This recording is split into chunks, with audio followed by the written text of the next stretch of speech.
Well, new tonight at 6, there are a dwindling number of workers, higher costs, and fewer spots. Owners, workers, and parents all know Iowa's child care woes are not getting much better these days. KCCI Chief Political Reporter Amanda Rooker joins us with more on this. And Amanda, providers say they're frustrated here by the lack of progress.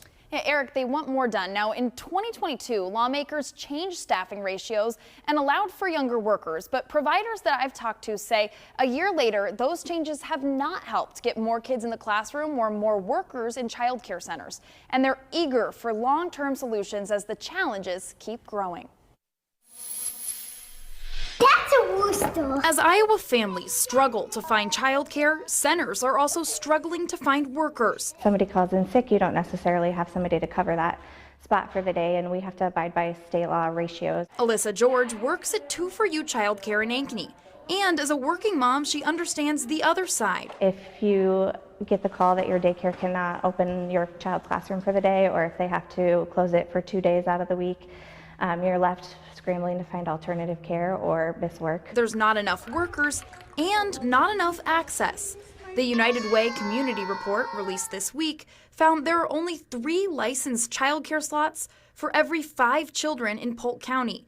And the county's lost more than 1,000 licensed childcare spots since this time last year. There's a lot of work that needs to be done. Anissa Day is the director at Primrose School of Urbandale.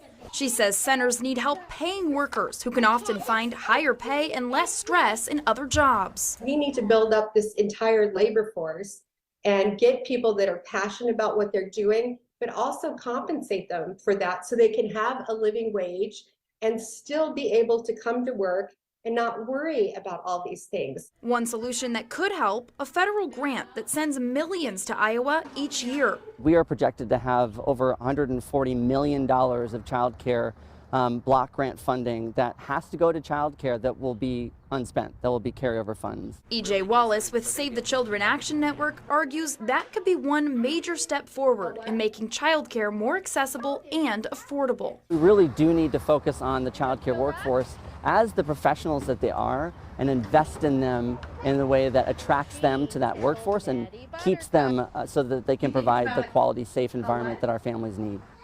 Okay.